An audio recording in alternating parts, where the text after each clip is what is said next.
დილამშვიდობისა. ეს საქართველოს პირველი არხია, თქვენ უყურებთ გადაცემას პირადი ექიმი მარი მალაზონია ჟესტურ ენაზე თარგმანით. ჩვენ გვიყვარს ადამიანი. ჩვენ ძალიან კარგად გვესმის, რომ ადამიანია ყველაზე მნიშვნელოვანი. ამიტომ საუბრობთ ყოველდღიურად ამ თემაზე და ამიტომ ვიწყებ გადაცემას ყოველთვის ამ ფრაზით.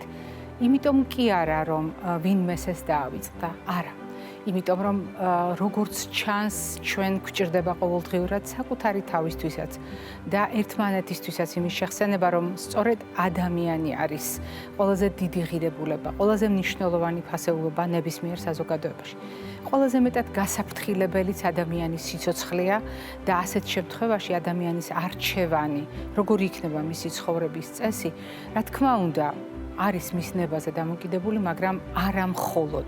დამოკიდებულია ოჯახის მდგომარეობაზე, დამოკიდებულია საზოგადოებაზე, გარემოზე და მრავალ ფაქტორზე, რომლის გათვალისწინება აუცილებლად გვჭირდება ყველას იმისთვის, რომ ადამიანის ცხოვრების წესი იყოს მისი დღეგრძელობის და ცხოვრების ხარისხის ხელშემწყობი. დიახ, ადამიანის ცხოვრების წესი, რომელიც არა უბრალოდ გაცვეთილი სიტყვათა შეთანხმება, არამედ გულისხმობს კვებას და ფიზიკურ აქტივობას, ძილისა და აქტივობის მონაცვლეობას, გულისხმობს სტრესის მართვას და გაკაჟებას, აუცილებლად გულისხმობს მავნეჩვეების ქონას, არ ქონას, განათლებას და რასაკვირველია სქესობრივი ცხოვრების კულტურას. ეს ჩამონათვალი, როგორც წესი, არის ჩვენი ყოველდღიური ცხოვრების ნაწილი და მხოლოდ იმას ემსახურება ამ თემაზე საუბარი, რომ საბოლოოდ უზრუნველყოთ ადამიანის ფიზიკური, მენტალური და სოციალური კეთილდღეობა, ანუ ის, რაც ჩვენს ჯანმრთელობასთან არის დაკავშირებული. თუმცა ჩვენ შევთანხმდით, რომ უკვე დიდი ხანია ჯანმრთელობას მხოლოდ 3 წახნაგი არ აქვს და ჩამოთვლილ წახნაგებთან ერთად ჩვენ აუცილებლად უნდა გავითვალისწინოთ ადამიანის ფსიქოემოციური მდგომარეობა და შესაბამისად მისი ემოციური ჯანმრთელობა, ანუ რას ვგრძნობთ ჩვენ, როგორია ჩვენი ფიქრები, როდესაც მენტალურ ჯანმრთელობაზე ვსაუბრობთ, ეს გასაგებია, მაგრამ რას ვგრძნობთ, როგორია ემოციური ჯანმრთელობა, ვინ ვართ ჩვენ, როგორია ჩვენი სულიერი ჯანმრთელობა და როგორია ბოლოს და ბოლოს ის გარემო, რომელშიც ადამიანს ყოველდღიურად უწევს ცხოვრება. დღევანდელ თემასთან კავშირში არის ყველა ჩემიერ დასახელებული სიტყვა. რატომ არის ასეთი საგულისხმო ეს კავშირი? ხანმოკლე გამოკითხვა ჩავატარეთ ჩვენ და მის შედეგებს რამდენიმე წამში გაგაცნობთ.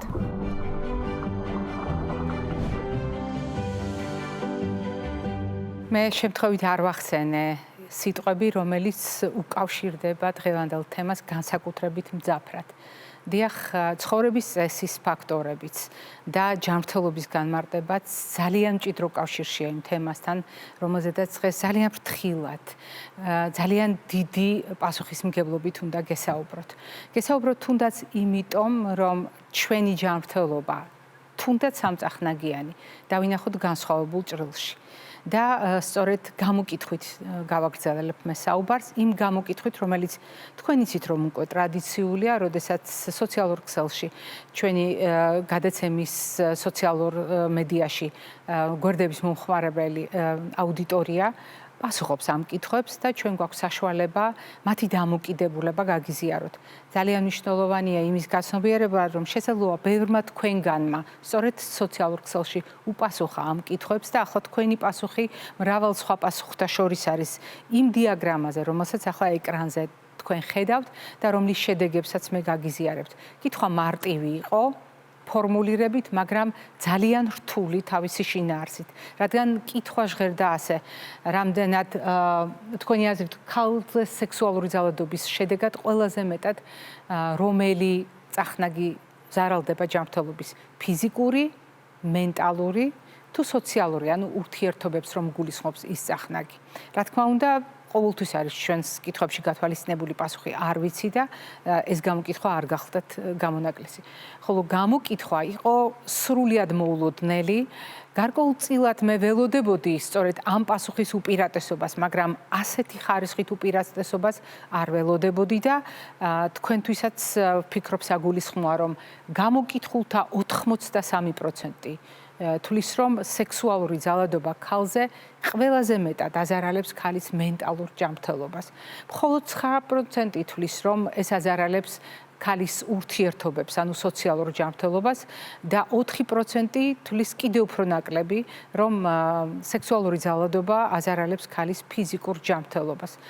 დაახლოებით ამდენივემ უპასუხა კითხვაზე არ ვიცი, მაგრამ სურათი არის ძალიან თვალსაჩინო და მე ვფიქრობ საგულისხმო იქნება ეს ჩვენი გადაცემის სტუმრისთვისაც.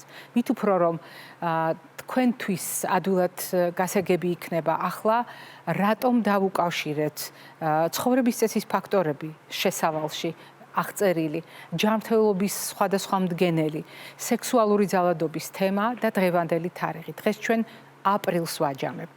ეს კი იმას ნიშნავს, რომ საერთაშორისო სამედიცინო საზოგადოება აჯამებს იმ განსაკუთრებულ პერიოდს, რომელიც დაუთმო მან ქალზე სექსუალური ძალადობის ცნობადობის ამაღლებას. დიახ, აპრილი მთლიანად ეძღვნებოდა სექსუალური ძალადობის ცნობადობის ამაღლებას მსოფლიოში და განსაკუთრებით იმის გათვალისწინება არის მნიშვნელოვანი, რომ 25 წელია მხოლოდ, რაც მსოფლიომ გადაწყვიტა ამ თემას საგანგებო ყურადღება დაუთმოს, მხოლოდ 25 წელია, რაც ამ თემაზე ხმამაღლა საუბრობს სამედიცინო საზოგადოება და მხოლოდ 25 წელია, რაც ამა თუ იმ დარგის სპეციალისტები საზოგადოებას ეუბნებიან სექსუალური ძალადობა სერიოზული პრობლემა. სექსუალური ძალადობა ძალიან მნიშვნელოვანი გარდამტეხი ფაქტია უამრავი ადამიანის ცხოვრებაში, რომელიც ცვლის ჯანმრთელობის ყველა წახნაგს და განსაკუთრებით მნიშვნელოვანია იმის გაცნობიერება, რომ წელს პირველად ხმამაღლა ითქვა, რომ დიახ, ჩვენ უნდა ვიყოთ უფრო ძლიერები, რომ სექსუალური ძალადობა ეს არის გარკვეულწილად ადამიანის ბიოგრაფიაში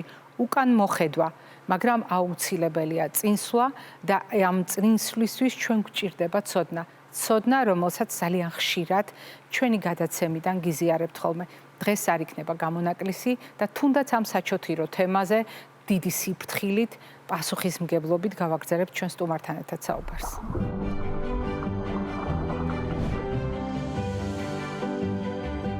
ჩვენ შევთანხმდით, რომ დღეს ძალიან სერიოზული და პასუხისმგებლობით განსახილველი თემა გვაქვს და პრინციპში ყველა თემა ჩვენს გადაცემაში ასეთია, თუმცა ეს არის თემა, რომელზედაც ადამიანები ხმამაღლა საუბარს არ ირჩევენ. ეს არის თემა, რომელიც ხშირად ძალიან ვიწრო წრეში განხილვისთვის არის განწერული და ამ დროს არის ფაქტები, რომელიც საზოგადოებამ უნდა იცოდეს, განსაკუთრებით იმ თემებთან დაკავშირებით, რომელიც დღევანდელი ჩვენი გადაცემის საუბრის ნაწილი იქნება. ამიტომ დღეს ჩვენ სწორედ იმ წახნაგებზე გავამახვილებთ ყურადღებას სექსუალური ძალადობისა, რომლის შესახებაც დიდი ალბათობით საზოგადოებას სჭირდება ინფორმაცია და შესაძლოა არც კი დავფიქრებულ ვართ, არის თუ არა ამასთან დაკავშირებით საკმარისი მტკიცებულებები და მტკიცებითი მედიცინის მონაცემები არა და არის. დღევანდელი ჩვენი გადაცემის სტუმარი გახლავთ ჩვენი გადაცემის ძალიან დიდი ხნის მეგობარი და გულშემატკივარი, მე ან გინეკოლოგი პროფესორი ქალბატონი თინა თინგაგოა. თიკა დილამშვიდობისა. მიხარია თქვენი სტუმრობა, მით უფრო რომ ჩვენ ძალიან დიდი ხანია მეგობრობთ და თანამშრომლობთ და ჩვენ გვაქვს ერთი ძალიან საინტერესო გამოცდილება. როდესაც ბავშვებსა და მოზარდებში ძალადობასთან დაკავშირებით იყო საუბარი, თქვენ როგორც ექიმი ამ საკითხებში იყავით ძალიან ჩართული და ძალიან მჭიდროდ დაკავშირებული ამ თემასთან. უფრო მეტიც, თქვენ წლების მანძილზე აგროვებდით მონაცემებს, მონაწილეობდით იმ გამოცემაშიც, რომელიც ამ თემას ეძღვნებოდა და ეს ინფორმაცია ჩვენი გადაცემის მაყურებელს გაუზიარეთ. როდესაც ძალადობაზე ვსაუბრობთ, ამ თემას ბევრი წახნაგი აქვს. ნებისმიერი ტიპის ძალადობას და განსაკუთრებით საგულისხმო არის სექსუალური ძალადობა, იმიტომ რომ მაშინ, როდესაც სექსუალურ ძალადობაზე ვსაუბრობთ, თითქოს არავინ არ ფიქრობს იმ მომენტში ჯანმრთელობაზე. არადა აპრილი მთლიანად სექსუალური ძალადობის ცნობადობას დაეთმო. დღეს, როდესაც ვაჯამებთ ერთგვარად აპრილს, ჩვენ ვაჯამებთ იმ 25 წელს, რაც მსოფლიომ გადაწყვიტა ამ თემაზე საუბარი. ბოლო 25 წელია ხმამაღლა დაიწყო ამაზე საუბარი, მანამდე არ იყო საუბარი. არა იმიტომ რომ პრობლემა არ იყოს, არ საუბრობდნენ. თუმცა, როდესაც სექსუალურ ძალადობაზეა საუბარი და მის მრავალწახნაგიანობაზე, ექიმა ამის შესახებ შესაძლოა იმაზე მეტი იცის, ვიდრე ფართო საზოგადოება. რამდენად მნიშვნელოვანია იმის გაცნობიერება, რომ სექსუალურ ძალადობას ერთი სახე არ აქვს და ერთი იერი, ერთი წახნაგი არ აქვს. ძალიან დიდი მადლობა პირველ რიგში, მადლობა რომ ამ თემას შეეხეთ და ძალიან მნიშვნელოვან თემას. და სწორედ ამაზე საუბრით იწყება ხშირად პრობლემის მოგვარება, იმიტომ რომ მე ყველა სხვადასხვა ქვეყნის მონაცემებით და მათ შორის საქართველოში ჩატარებული კვლევებით, რომელიც გაეროს მოსახლეობის ფონდის მიერ იქნა ჩატარებული და სხვა მრავალი კვლევა ადასტურებს, რომ პრობლემა არსებობს. მსოფლიო ჯანდაცვის ორგანიზაციის მონაცემებით ყოველი მესამე ქალი შეიძლება მთელი ცხოვრების განმავლობაში აღმოჩნდეს სექსუალური ძალადობის მსხვერპლი და პრობლემა საქართველოში საკმაოდ მაღალია. თუმცა საინტერესო და მნიშვნელოვანი ფაქტორი არის ის, რომ ხშირად პრევალენტობა რეალურ შედეგებს არ ასახავს, იმიტომ რომ ქალები ამის შესახებ არ საუბრობენ, ტაბუდარებული თემაა, რატომ არ საუბრობენ, ამასაც თავისი ახსნა აქვს, იმიტომ რომ ხშირად საზოგადოების მხრიდან ხდება განსჯა, სტიგმა, რატო იყო მსხვერპლის დადანაშაულება და არა ადეკვატური რეაქცია, რატომ იყო კონკრეტულად იმ ადგილას, რატომ ეცვა ასე და არა თვითონ ფაქტის შესახებ საუბარი. მეორე ფაქტორი სტიგმის გარდა არის საზოგადოებრივი მოწყობები, სადაც პატრიარქალური საზოგადოებებია, კაცის როლი სადაც გაძლიერებულია, იქ კიდევ უფრო ნაკლებად არის ქალი მხარდაჭერილი და ძალიან მნიშვნელოვანი ფაქტორი, რომ სექსუალური ძალადობის მსხვერპლი ხშირად ქალები არიან თავისივე პარტნიორების არსებული ან ყოფილი ქმრების მიერ და ესეც გარკვეულწილად ტაბუს ქმნის და ამიტომ პრევალენტობაზე, როდესაც საუბრობთ ოფიციალური მონაცემებით, არა მხოლოდ საქართველოში ეს ნამდვილად არ ასახავს იმ ფაქტებს, რაც არსებობს და აი ამ შემთხვევაში სწორედ საზოგადოების როლი, თქვენი როლი როგორც ჟურნალისტების, ექიმების როლი არის ძალიან მნიშვნელოვანი, რომ შევამციროთ პრევალენტობა და იმ შემთხვევაში, როდესაც ქალი ხდება ძალადობის მსხვერპლი, დროულად მოხდეს დახმარების აღმოჩენა, მხარდაჭერა, რეფერირება და როგორ და რა გზით ამის შესახებაც ალბათ ვისაუბრებთ. ამიტომ პირველ რიგში დიდი მადლობა, რომ წამოჭერით ეს თემა და სწორედ ამით იწყება პრობლემის მოგვარება, როცა ვიწყებთ ამაზე საუბარს, ჩვენ როგორც საზოგადოების სხვადასხვა ნაწილი. თქვენ ბრძანეთ, რამდენად მნიშვნელოვანია გასაჯაროება. ხმამაღლა საუბარი და ჩვენი გადაცემა არის ის ზონა, სადაც ექიმები ვიკრიბებით და ხშირად საზოგადოებას ვუყვებით იმის შესახებ, რაც მნიშვნელოვანია, რომ სწორედ საზოგადოებამ იცოდეს ჩვენი გამოცდილების გაზიარებით. და ხშირად ვამოწმებთ საზოგადოებამ რა იცის და როგორია საზოგადოების დამოკიდებულება. ასე მოვიქეცით ამ გადაცემასთან დაკავშირებითაც, მოვემზადეთ დღევანდელი გადაცემისთვის და მომზადება იმაში გამოიხატა, რომ ჩატარდა წინასწარ ამ თემასთან დაკავშირებით გამოკითხვა. გამოკითხვის შედეგი არის ძალიან თვალსაჩინო. კითხვა იყო ფორმულირებული ისე, როგორც ჯანმრთელობასთან დაკავშირებით ვიკითხავდით. ქალზე სექსუალური ძალადობის შედეგად რომელი უფრო მეტად ზარალდება და ნაგულისხმები იყო ფიზიკური ჯანმრთელობა, მენტალური ჯანმრთელობა, სოციალური ჯანმრთელობა. ანუ ყველა ის მდგენელი, რომელიც ჯანმრთელობის მსოფლიო ორგანიზაციის განმარტებაში უკავშირდება ჯანმრთელობას. ჩვენ ასეც ვამბობ, სრული ფიზიკური, მენტალური და სოციალური კეთილდღეობა. ეს არის ჩვენი ჯანმრთელობა. არა და სწორედ ეს ფაქტორები, როდესაც გაანალიზა გამოკითხულთა უმრავლესობამ 83% თვლის, რომ თავარი შედეგი აქ არის დაზარალებული მენტალური ჯანმრთელობა. მხოლოდ 4% თვლის, რომ ფიზიკური ჯანმრთელობა ყველაზე მეტად დაზარალებული და 9% თვლის, რომ ეს არის სოციალური ურთიერთობისათვის ტვირთი. მაგრამ თავარი ეს 83%-ია, რომელიც აი ასე ანაწილებს. ეს გამოკითხვა კიდევ ერთხელ ადასტურებს, რამდენად მრავალწახნაგია სექსუალური ძალადობა და როგორია მისი კვალი, როგორ აღიქვამს ჩვენი საზოგადოება ამას. დიკა, ნიშანდობლივია ეს გამოკითხვა, თქვენთვის ლოგიკურია ასეთი გამოხმაურება საზოგადოების მხრიდან? რა თქმა უნდა, იმიტომ რომ მენტალური ჯანმრთელობა არის ერთ-ერთი ის მნიშვნელოვანი პარამეტრი, რომელიც ზარალდება და როგორც თქვით, ხანგრძლივად ხდება ქალი ამ მდგომარეობაში, დიდხანს ვერ ამბობს, ეს კიდევ უფრო აზიანებს მის მენტალურ ჯანმრთელობას და აი სწორედ დროული რეფერირება ფსიქოლოგთან, ფსიქიატრთან ხშირ შემთხვევაში არის პრობლემის მოგვარების, იმიტომ რომ ეს არის ხანგრძლივი ტრავმა, რომელსაც ატარებენ ქალები და მხარდაჭერის გარეშე ხშირად აი ამ წრიდან გამოსვლა ძალიან ძნელია. აი, როდესაც ვსაუბრობთ სწორედ ამაზე, ამ შემთხვევაში აი ექიმების როლი რამდენად არის მნიშვნელოვანი, იმიტომ რომ ნამდვილად ფიზიკურად შეიძლება არაფერი ნიშანდობლივი არ იყოს, ეს არ იყოს ესეთი მარტივი კლინიკური დიაგნოზი, როდესაც ვსაუბრობთ. ანუ აშკარა ნიშნები ვერ დაინახოს ექიმი. არ იყოს, მაგრამ სწორედ ეს მენტალური ჯანმრთელობა, რომელიც ხშირად თანხლებია შფოთვა, თავის ტკივილები ხშირი, ქრონიკული ტკივილის არსებობა, რაც არის ის ნიშნები, რომელთაც შეიძლება რომ ეჭვი მივიტანოთ და როდესაც სხვა ქვეყნების მაგალითებზე ვსაუბრობთ, აი ის ქვეყნები, რომელთაც აქვთ პროაქტიული სკრინინგი, ანუ პირდაპირ კითხვის დასმა, ან გარკვეული ტიპის კითხვის დასმა ეჭვის შემთხვევაში, ან რუტინულად პაციენტის მიმართ სწორედ ხდება დროული აღმოჩენა და ასეთ პაციენტებს და ასეთ ქალებს მეტად და მარტივად გამოდიან აი ამ მდგომარეობიდან, ვიდრე სხვა შემთხვევაში.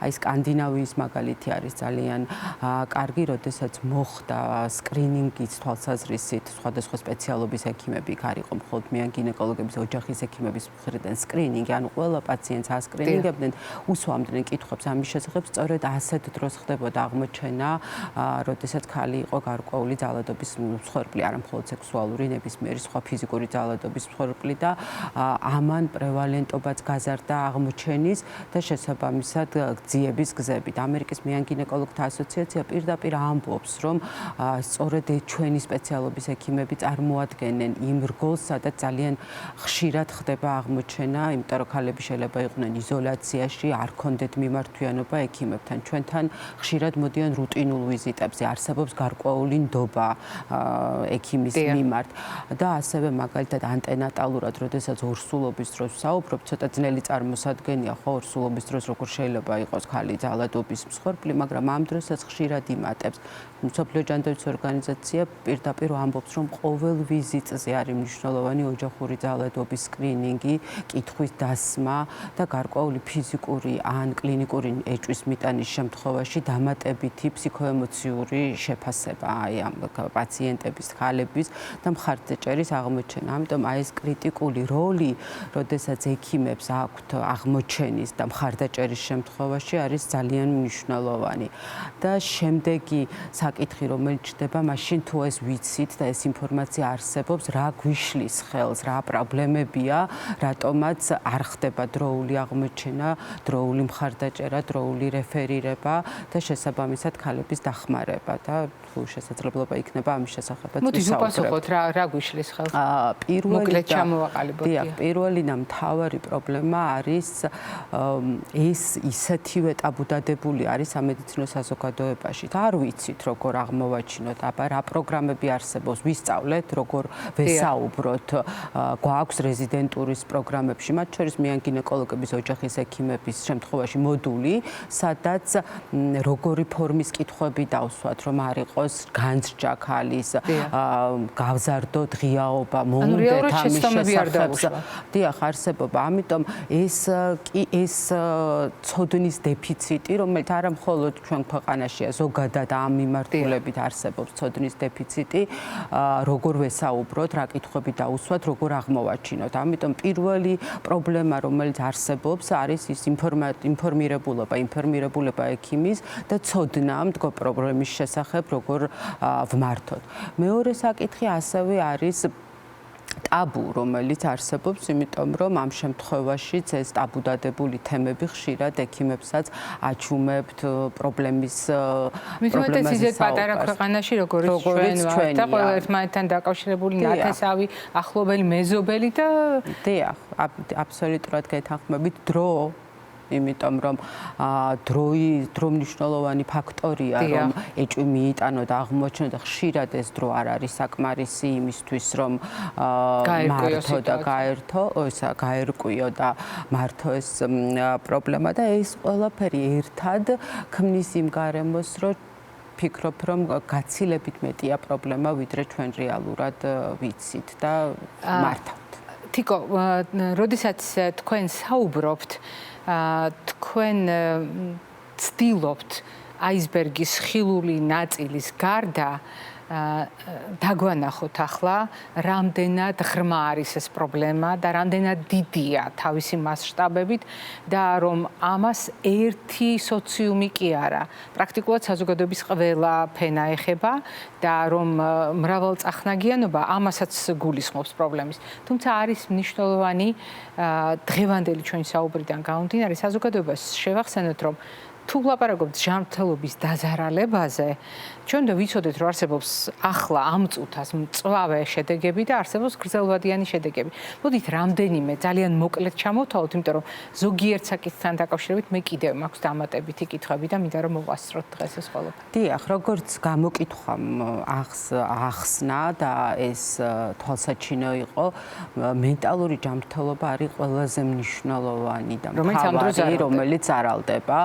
და მენტალური ჯანმრთელობასთან დაკავშირებული შესაბამისად პრობლემები, რომელსაც შეიძლება ჰქონდეს შფოთვის სახით, დეპრესიის სახით, იზოლაცია და რაც თავისთავად შემდგომ მოაქვს სომატური ჯანმრთელობაც. მეორე პრობლემა, რომელიც ასეთ დროს და ექიმის და მე ან გინეკოლოგის მნიშვნელოვანი ვალდებულება არის სქესობრივი გზით გადამდები დაავადებების, იმიტომ რომ ხშირად ასეთი სქესობრივი კონტაქტები და როდესაც სექსუალურ ძალადობაზე ვსაუბრობთ, აქ მხოლოდ სქესობრივი კონტაქტზე არ საუბრობთ, აქ ბევრი სხვა ფორმაც არსებობს და სწორედ ესეც არის ხოლმე ხანდახან ქალებისთვის მნიშვნელოვანი ფაქტორი, რომ შეიძლება არ იყოს გაუპატიურება როგორც მხოლოდ აქტი, არამედ სხვა ფორმით აღმოჩნდეს ქალის სქესობრივად შევიწროვებული და ძალიან მნიშვნელოვანია, რომ ესეც წარმოადგენს ძალადობის ამ ფორმას. და ასეთ დროს მნიშვნელოვანია, რომ დროულად მოხდეს სქესობრივი გზით გადამდები დაავადებების აღმოჩენა და მართვა, იმიტომ რომ ეს იწვევს შორეულ გართულებებს, როგორიც არის ქრონიკული ტკივილი, მცირე მენჯისყრის ანთებადი დაავადებები და ამასთან დაკავშირებული პრობლემები, მცირე მენჯის ტკივილი, ტკივნეული სქესობრივი აქტი და ასე შემდეგ. მესამე, რაც ასევე მე გინეკოლოგისთვის ძალიან მნიშვნელოვანია, ეს არის ადამიანის იმუნოდეფიციტის ვირუსის შესაძლო არსებობის შემთხვევაში დროული ექსპოზიციის შემდგომი მკურნალობის დაწყება და ეს ძალიან მნიშვნელოვანი ფანჯარაა, როდესაც უნდა აღმოჩნდეს. გარკვეულწილად ვალდებულება არის მედიკო-ლეგალურიც, იმიტომ რომ ქალები ამის შესახებ იმ წუთშივე არ საუბრობენ, ხშირად ძალიან დიდი დრო ჭირდებათ ფსიქოლოგიური მომზადება იმისთვის, რომ ისაუბრონ ძალადობის გამო. ეს დრო იკარგება და არ არსებობს დოკუმენტაცია, თქვათ, როგორი იყო კლინიკური შეფასება და მდგომარეობა და ამიტომ ასეთ დროს დოკუმენტაციის წარმოება ძალიან მნიშვნელოვანია, იმიტომ რომ შემდგომში ეს შეიძლება აღმოჩნდეს სამართლებრივი დავის საფუძველი და უნდა არსებობდეს დოკუმენტაცია. და ყველაზე მნიშვნელოვანი საკითხი ეს არის ძალადობის შემდგომ, როდესაც ხდება გადაუდებელი კონტრაცეფციის აუცილებლობა და გადაუდებელი კონტრაცეფცია არსებობს, რომ ქალი არ დაურსულდეს ძალადობის შემდგომ, ან იმ შემთხვევაში თუ ორსულობა დადგა, გვიან მოგმართა, ან არ მიმართა გადაუდებელ კონტრაცეფციას, აბორტი საჭიროა. აი ამ თემას აუცილებლად უნდა შევეხოთ საგანგებოდ, იმიტომ რომ ერთი მხრივ, როდესაც ჩვენ ვლაპარაკობთ აბორტზე, მე ძალიან კარგად მახსოვს, ალბათ ჯერ კიდევ 2008-2009 წლებში პროფესორ დავით გაგუას ძალიან კატეგორიული საუბარი, მაგალითად საკეისრო კვეთასთან დაკავშირებით, რამდენად მნიშვნელოვანია სიფრთხილე. როგორი მნიშვნელოვანი იყო მე ან გინეკოლოგების საუბრები ჩვენს გადაცემაში, მაგალითად აბორტის თემასთან დაკავშირებით, როდესაც ერთი მხრივ უნდა გავითვალისწინოთ ქალის უფლება და შესაძლებლობა და მეორე მხრივ უნდა გავითვალისწინოთ რისკები, როდის უნდა მივიღოთ გადაწყვეტილება აბორტის სასარგებლოდ, ან როდის არ უნდა მივიღოთ. მიუხედავად იმისა, რომ ძალიან მცირე რიცხოვანი პატარა ქვეყანა ვართ, ჩვენ ამ პრობლემის წინაშე ვდგებით სხვადასხვა სიტუაციაში. და თქვენ მიერ აღწერილი მდგომარეობა ერთ-ერთი ასეთი რთული სიტუაციაა, როდესაც ერთი მხრივ ქალი აღმოჩნდა ძალადობის მსხვერპლი და დადგა არასასურველი ორსულობა. და მეორე მხრივ იმის განცდა, რომ ეს ორსულობა არის კიდევ უფრო მძიმე და დრამატული, მუდმივი შემახსენებელი ამ ქალისა, რომ ის ძალადობის მსხვერპლია და ხშირ შემთხვევაში ბავშვი არ არის მისთვის სასურველი, ანუ ძალადობის შედეგად ჩასახული ნაყოფი არ არის მისთვის მისაღები და სასურველი. აი აქ როგორ იჭრება საკითხი? როგორ იქცევით თქვენ მიან გინეკოლოგები? ასეთ შემთხვევაში თქვენ რაც ახსენეთ კონტრაცეფცია, რომელიც ორსულობას აგვარიდებს თავიდან მოკლე დროში, ეს არის პროფილაქტიკური. ის ღონისძიებები, რომელიც თქვენ დაასახელეთ, არის პროფილაქტიკური, მაგრამ თუ მაინც დადგა ორსულობა, ასეთ დროს როგორ ხდება ამ საკითხის მოგვარება? იცით, აი გადაუდებელ კონტრაცეფციას კიდევ ერთხელ გავუსმევთ ხას, იმიტომ რომ როგორც ბრძანეთ, თავისთავად ძალადობის შემდგომ დამდგარი ორსულობა, არასასურველი ორსულობა, ეს კიდევ ძალიან დიდი დარტყმაა ქალისთვის, ძალიან დიდი გამოწვევა და ამის არიდება დღეს შესაძლებელია და სწორედ ამიტომაც ეს გადაუდებელი კონტრაცეფციის მრავალი მეთოდი არსებობს, საკმაოდ სარწმუნო მეთოდით და ახლა დეტალებში არ შევალ, მაგრამ ძალიან ამიტომაც არის კიდევ უფრო მნიშვნელოვანი ასეთი გადაცემები და ქალის ცნობიერების გაზრდა, რომ დროული მიმართვიანობა ამ პრობლემას აარიდებს და არ დადგება ასეთი გამოწვევის წინაშე. რაც შეეხება აბორტის აუცილებლობას თუ ლეგალურობას, აქაც გადამწყვეტი სიტყვა, რა თქმა უნდა, ქალს ენიჭება და ძალიან ბევრ ქვეყანაში, მათ შორის იმ ქვეყნებშიც კი, სადაც მკაცრი კანონმდებლობა არსებობს ამ მიმართულებით და ჩვენ ქვეყანაში აბორტი ნებადართულია 12 კვირამდე ნებისმიერ შემთხვევაში, აქ ის ქვეყნებიც კი ითვალისწინებს ძალადობის მსხვერპლის ქალების შემთხვევაში ნებას და ძალიან მნიშვნელოვანია, რომ ამ პაციენტებს მიეცეთ არჩევანის საშუალება და ზოგადად ქვეყნის კანონმდებლობები ითვალისწინებდეს ამას, თუმცა ჩვენთან 12 კვირამდე ეს ისედაც ლეგალურია. ერთი კითხვაც ძალიან მნიშვნელოვანი მომავალზე ორიენტაციით.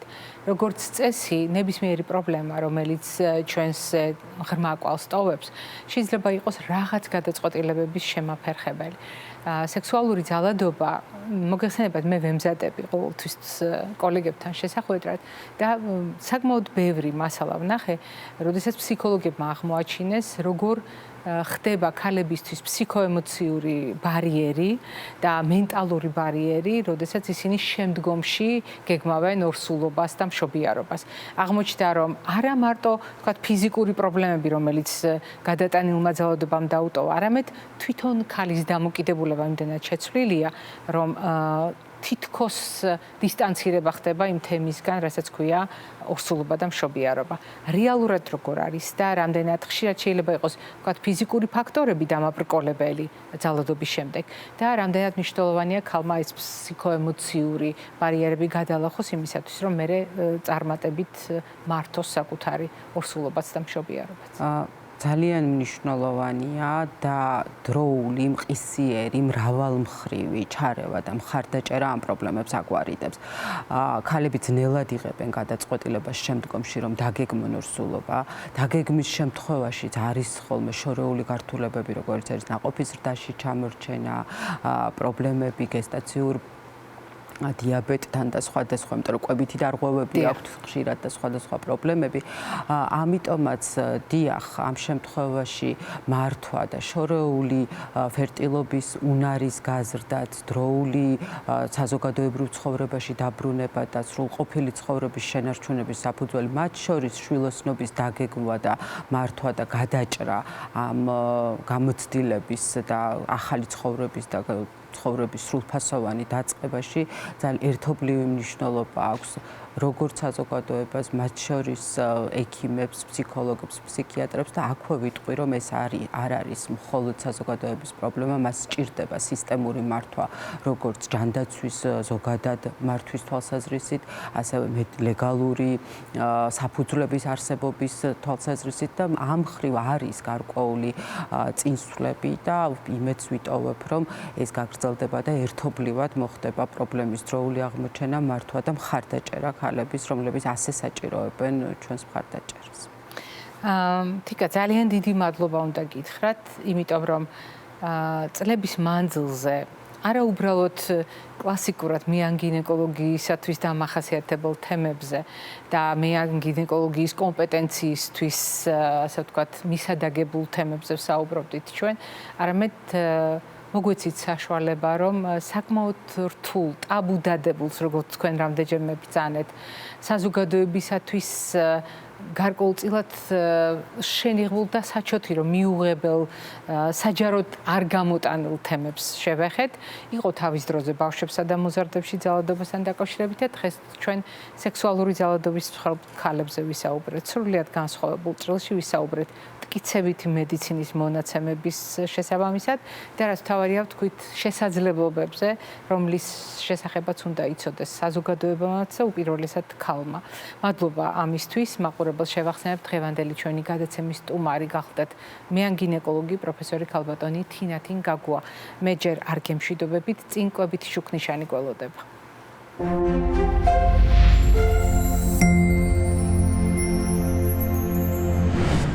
ნებისმიერი ადამიანისთვის საკმაოდ მნიშვნელოვანია სიტყვა ძალადობა. მისი წონა ძალიან დიდია, მისი ტევადობა ძალიან დიდია და ტვირთიც ძალიან მძიმეა, რომელიც ძალადობას ახლავს. როგორი სახისაც არ უნდა იყოს ძალადობა, მას აქვს უზარმაზარი გავლენა ადამიანის ცხოვრებაზე. ეს არის კვალი, რომელიც არ იშლება. და როდესაც საუბრობთ კვებით შუქნიშანთან მიმართებაში ძალადობაზე, შეიძლება ბევრ თქვენგანს უნებურად ხუმრობანარევი მეხსიერების ფურცლები გადაეშალოს, როდესაც იტყვის, რომ მაგალითად არ მიყვარდა ესათვის პროდუქტი და მაძალებდნენ. მაგალითად არ მინდოდა ამ ხელაულუფის მირთმევა და მაძალებდნენ. დიახ, ზოგჯერ ჩვენ უკვე ზრდასრულ ასაკში საკუთარ წონას აი ამ ძალადობას უკავშირებთ ხოლმე ბრჭყალებში, როგორ გვაპრიალებინებდნენ თეფს იმისთვის, რომ ბოლომდე გადაგვესანსლა ესა თუ ის ულუფა. მაგრამ დღევანდელი ჩვენი საუბარი არის ძალიან ჭიდრო კავშირში სექსუალურ ძალადობასთან. დღევანდელი ჩვენი კვებითი შუქნიშანი სწორედ სექსუალური ძალადობის ნაკვალებზე გვატარებს. იმ ნაკვალებზე, სადაც ძალიან რთულია აღმოაჩინო კვებასთან დაკავშირებული სირთულები, არა და სირთულეები ძალიან ბევრია და ჩნდება ან ერთბაშად, ან ნაწილ-ნაწილ საფეხურებრივად. რამ შეიძლება გაამჟღავნოს ის დაფარული, ის შენიღბული, რაც ხშირად ამოუცნობია ყველა სხვა პარამეტრით, ყველა სხვა ურთიერთობაში. თითქოს ადამიანი საკუთარ გარსში, ნაჭუჭში, გამოქვაბულში იკეტება. მაგრამ ერთი ფაქტორია, რომელიც შეიძლება იყოს გამამჟღავნებელი და ეს გახლავთ ადამიანის სხეულის წონა. უკიდურესად სწრაფი მატება წონაში, ან მკვეთრი კლება აუხსნელი მიზეზებით, ქრონიკული დაავადებების, მწვავე დაავადებების, გადატანილი ოპერაციების და მძიმე სამედიცინო ჩარევების გარეშე. კვების შეუზღუდავად ერთი შეხედვით ჩვეულებრივი ცხოვრების რიტმის ფარგლებში ადამიანი მკვეთრად იმატებს წონაში, ან მკვეთრად იკლებს წონაში. ეს არის ერთ-ერთი ძალიან მნიშვნელოვანი ფაქტორი, ინდიკატორი, რომელიც გაამჟღავნებს ხოლმე ისეთ პროცესს, რომელსაც ადამიანი არავის გაუმხელდა. ასეთ შემთხვევაში კიდევ უფრო მნიშვნელოვანი ხდება საკვებთან განსხვავებული ურთიერთობა. როდესაც ადამიანი საკუთარი განცდებისგან გათავისუფლებას ცდილობს, იმ განცდებისგან, რომელსაც ვერავის უზიარებს, ვერავის გაუმჟღავნებს, აი ამ განცდებთან გამკლავებას ცდილობს საკვების მეშვეობით. ანუ ის ცდილობს მოეშვას, მოდუნდეს, დაძლიოს ეს სირთულეები საკვების მეშვეობით და საკვები იქცევა რელაქსანტად, მომადუნებელ საშუალებად, რაც ძალიან მოკლე გზაა იმ წერტილამდე, რასაც ქვია დამოკიდებულება. დიახ, კონკრეტული ნივთიერებების მიმართ, კონკრეტული პროდუქტების მიმართ. მედიცინაში ხშირად ვამბობთ ხოლმე კონკრეტული სუბსტანციის მიმართ, ან სუბსტანციაზე დამოკიდებულება. ეს ყველასათვის ნაცნობი სიტყვათა შეთანხმება, მაგრამ ამის მიღმა იგულისხმება ძალიან დრამატული შედეგები. როდესაც სქესობრივი ძალადობის, უფრო სწორად, სექსუალური ძალადობის მსხვერპლი საზოგადოებისაგან განმარტოებას, საკუთარი ოჯახისაგან განმარტოებასაც კი ცდილობს. როდესაც ის პირიქით მათში უკიდურესი ჩართულობით, თითქოს ზემხიარულებით, ზეაქტიურობით მიღბავს თავის მდგომარეობას. ეს გახლავთ ორი უკიდურესი ფორმა, რომელიც წონაშიც აისახება, როგორც გითხარით, დამოკიდებულებაშიც და მათ შორის, როდესაც ეს დამოკიდებულება სარელაქსაციოდ გამოიყენება კონკრეტული ნივთიერებების ჭრილში, ეს შეიძლება იყოს ალკოჰოლ დამოკიდებულება, სხვა ნივთიერებებზე დამოკიდებულება. ეს შეიძლება იყოს მაგალითად განსხვავებული დამოკიდებულება ტკბილი პროდუქტების მიმართ. ეს ყველაზე ნაკლებია, მცირედია იმ დიდ სურათში, რომელზედაც დღეს ჩვენ უნდა ვისაუბროთ და ეს არის განსხვავებული გემოვნებით შერჩეული რაციონი. ეს გახლავთ განსხვავებული, ვთქვათ, უპირატესობების დემონსტრირება, როდესაც ადამიანი არასაკუთარი ჯანმრთელობის ამოცანებიდან გამომდინარე აკეთებს არჩევანს, არასაკუთარი კეთილდღეობის სასარგებლოდ აკეთებს არჩევანს, არამედ არჩევანი განურჩეველია. აი, ასეთ შემთხვევაში ჩვენ აუცილებლად უნდა გავითვალისწინოთ ადამიანის თავისებურება, ადამიანის ინდივიდუალური მახასიათებელი და ადამიანის ქცევის მოდელი. დიახ, ადამიანის ქცევის მოდელი შეიძლება იყოს ადამიანისათვის რისკის შემცველი, ადამიანის სიცოცხლისათვის რისკის შემცველი, ადამიანის ჯანმრთელობისათვის რისკის შემცველი. რა იგულისხმება ასეთ შემთხვევაში, როდესაც სექსუალური ძალადობის მსხვერპლია ადამიანი? ის თითქოს უხმოდ ებრძვის იმას, რაც მას გადახდა. ის თითქოს არ ჯანყდება, არავის უპირისპირდება, არც არავის შესჩივის, მაგრამ რას აკეთებს? აგროვებს ემოციას, რომელსაც გამჟღავნების, გარეთ გამოსვლის უფლებას არ აძლევს. ემოციას უმკლავდება საკვებით და უყალიბდება კვების მოდელი სახელად ემოციური კვება. უნებურად ეს არის წინამორბედი მდგომარეობა, რომელიც ჯერ თავისთავად არ არის კვებით ქცევის დარღვევა, მაგრამ ძალიან ახლოს არის იმ მდგომარეობასთან, რასაც ქვია ხარბი კვების სინდრომი. როდესაც ადამიანი ხარბად იკვებება, ეს გახლავთ პრაქტიკულად მიახლოება კვებით ქცევის ისეთ დარღვევასთან, რომელსაც ბულიმია ქვია, მაგრამ ხარბი კვების შემთხვევაში აუცილებლად უკვე საგრძნობია, როგორ იყენებს საკვების დიდ რაოდენობას ადამიანი განტვირთვისთვის, როგორც ცდილობს ყურადღება არ მიაქციოს საკვების ღირსებას, სარგებელს და ზოგჯერ მის საგემოვნო თვისებებსაც კი და აი ამ ხარბად მოხმარებულ საკვებს როგორ არიდებს სხვა ადამიანების უცხო თვალს. საკუთარი ოჯახის წევრების თვალსაც კი ურჩევნია საკუთარ ოჯახში, საკუთარ ოთახში განმარტოვდეს. ურჩევნია მარტო მიირთვას, ან ოჯახის წევრებმაც კი არ შეავლონ, მეგობრებმაც კი არ შეავლონ ამ პროცესს თვალი. რადგან ეს ძალიან ახლოს არის უკვე მდგომარეობასთან, რასაც ქვია ნერვული ბულიმია. ნერვული ბულიმია კვებით ქცევის დარღვევა, რომელიც ერთი შეხედვით გლურ მადას გულისხმობს დიდი რაოდენობით საკვების მოხმარებას, მაგრამ აქ რისკი არის საკვებისგან გათავისუფლებასთან. როდესაც ადამიანი დიახ იღებს დიდი რაოდენობით საკვებს, მაგრამ ხელოვნურად ღებინების გამოწვევით თავისუფლდება ამ საკვებისაგან და შემდეგ უკვე ასეთი ჩარევა აღარც არის საჭირო, ისეა გაწვრთნილი შესაბამისი კუნთები, რეფლექსები ისე მუშაობს, რომ ადამიანი ლუკმის შეხებისთანავე ტუჩებთან, პირისყრუსთან აი ღებინებით პასუხობს მიღებულ საკვებს და გამოფიტვა არის ლოგიკური შედეგი ამ მდგომარეობის. ისევე როგორც ნერვული ანორექსიის დროს, როდესაც თითქოს უფრო ლოგიკური და გასაგებია, რატომ იფიტება ადამიანი, განსხვავებით ბულიმიისგან, სადაც გულისხმობთ, რომ ბევრს ჭამს და რატომ უნდა იფიტებოდეს, მექანიზმი აგიხსენით, გაგახსენეთ უფრო სწორად. ნერვული ანორექსია ეს არის საკუთარ ორეულთან გაუცხოვება და წარმოიდგინეთ, სექსუალური ძალადობის მსხვერპლ ადამიანს აქვს გაზრდილი ასეთი ტიპის რისკი, დიახ, აქვს გაზრდილი ასეთი ტიპის რისკი, თუნდაც იმიტომ, რომ მას აღარ მოსწონს შესაძლოა საკუთარი თავი. მას აღარ მოსწონს საკუთარი ორეული და საკუთარი ორეულის აღქმის ცვლილება შეიძლება იყოს ზუსტად იმ არჩევანის საფუძველი, რასაც მოსდევს ნერვული ანორექსია, როდესაც ადამიანი ბევრად უფრო მსუქნად აღიქვამს საკუთარ თავს, ვიდრე ის რეალურად არის. და არის კიდევ ერთი მნიშვნელოვანი ფაქტორი, როდესაც თითქოს არ იმჩნევს ადამიანი მის თავგადასავალს, რაც თავს გადახდა, ის თითქოს ჩვეულებრივ აგრძელებს ცხოვრებას კიდევ უფრო მეტი გამძაფრებული მზრუნველობით საკუთარ ჯანმრთელობაზე და სწორედ აი ამ მზრუნველობას შეიძლება მოჰყვეს ის მდგომარეობა, რასაც ნერვული ორთორექსია ჰქვია და შედეგად ისევ გამოფიტვა, იმიტომ რომ სწორედ ჯანსაღი პროდუქტების არჩევანის საბაბით ადამიანი ზღუდავს კვების რეჟიმს, ზღუდავს საკვების ულუფას, ზღუდავს საკვები პროდუქტების ჩამონათვალს. არგუმენტით ეს სასარგებლო არ არის და რომელიღაც სხვა არის უპირატესად გამოსაყენებელი, იმიტომ რომ უფრო სასარგებლოა. შედეგი აქაც გამოფიტვა, იმიტომ რომ ადამიანი მიუხედავად იმისა, რა არგუმენტს გამოიყენებს, ამ შემთხვევაში ძალიან მკვეთრად ზღუდავს კვებას და შესაბამისად განწირულია მისი ორგანიზმი გამოფიტვისთვის.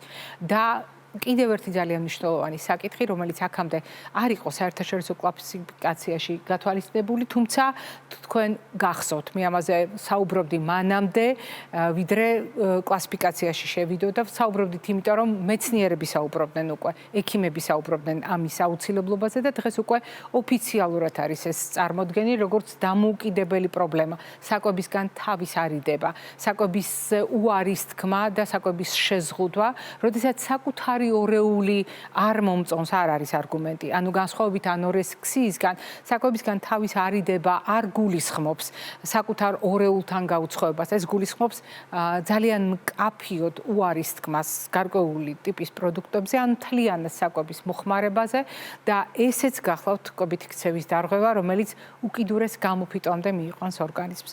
რატომ გაგახსენეთ ეს ყველაფერი? გაგახსენეთ, იმიტომ რომ ეს არ ღვევს წონასწორობას. წონასწორობას, რომელიც აუცილებელია ჩვენი ჯანმრთელობისათვის. რაციონალური კვება, ანუ გონივრული კვება გულისხმობს მოხმარებული და დახარჯული ენერგიის ბალანსს. ეს გულისხმობს წონასწორობას, რომელიც ჩვენს ყოველდღიურ არსებობას, ჩვენი ორგანიზმის ყველა ფუნქციას საჭირო ენერგიითა და საკვები ნივთიერებებით უზრუნველყოფს. და ეს წონასწორობა არა უბრალოდ ენერგიათა შორის უნდა იყოს, მიღებასა და დახარჯვას შორის, არამედ საკვებ პროდუქტებს შორისაც, როდესაც ჩვენ ვლაპარაკობთ თეფსზე, სადაც ეს წონასწორობა ყველაზე კარგად არის თავმოყრილი და როდესაც დაბალანსებული თეფში გულისხმობს სწორედ წონასწორობას სხვადასხვა ფერის, სხვადასხვა ჯგუფის პროდუქტებს შორის, სულ ცოტა ხუთი ფერის, სულ ცოტა ხუთი ჯგუფის, თუმცა ეს არის პირობითი წარმოსახვა იმისა, რაც ქმნის საერთო კანონზომიერებას. და სად არის გამოსავალი? გამოსავალი არის წონასწორობაში, რომელიც ენერგიათა შორისაც უნდა დავიცვათ, საკვებ პროდუქტებს შორისაც უნდა დავიცვათ და გავიხსენოთ, რომ ძალიან ხშირად ჩვენი გუნებგანწყობა, ჩვენი გადატანილი ტრავმები, ჩვენი ცხოვრების ესა თუ ის მძიმე ეპიზოდი და ჩვენ მიერ ჩადენილი ძალადობა შეიძლება არც წონაში აისახოს, არც ჩვენს გუნებგანწყობაში, არც ურთიერთობებში, მაგრამ აისახოს ჩვენს ნაწლავზე. და დღეს უკვე დადასტურებულია, რომ ნაწლავი არა უბრალოდ გუნებგანწყობას განსაზღვრავს და ნაწლავ ტვინის ღერძით ცვლის ჩვენი ტვინის აქტივობას, არამედ ტვინი, რომელმაც კარგად დაიმახსოვრა გადატანილი ტრავმა და ძალადობა, ცვლის ნაწლავის სახელმწიფოს, ანუ იმ სახელმწიფოს, რომელსაც შეუძლია უამრავი პრობლემის სათავედ იქცევს. იმ შემთხვევაში, თუ დარღვეულ წონასწორობას არ აღვადგენთ. ამიტომ ძალადობა, როგორი სახისაც არ უნდა იყოს და მათ შორის სექსუალური ძალადობა, ცვლის ნაწლავის ბიომს და მიკრობიოტას გაგიკვირდებათ, მაგრამ ეს უკვე კვლევებით არის დადგენილი და შესაბამისად ახდენს გავლენას ჩვენს ტვინზე, ჩვენი ორგანიზმის ჯანმრთელობაზე და ამდენად წონასწორობის აღდგენა. მე მესმის, რომ ეს ძალიან რთულია.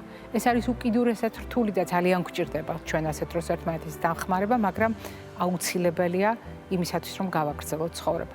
ჯანმრთელობას და დღეგრძელობას გისურვებთ.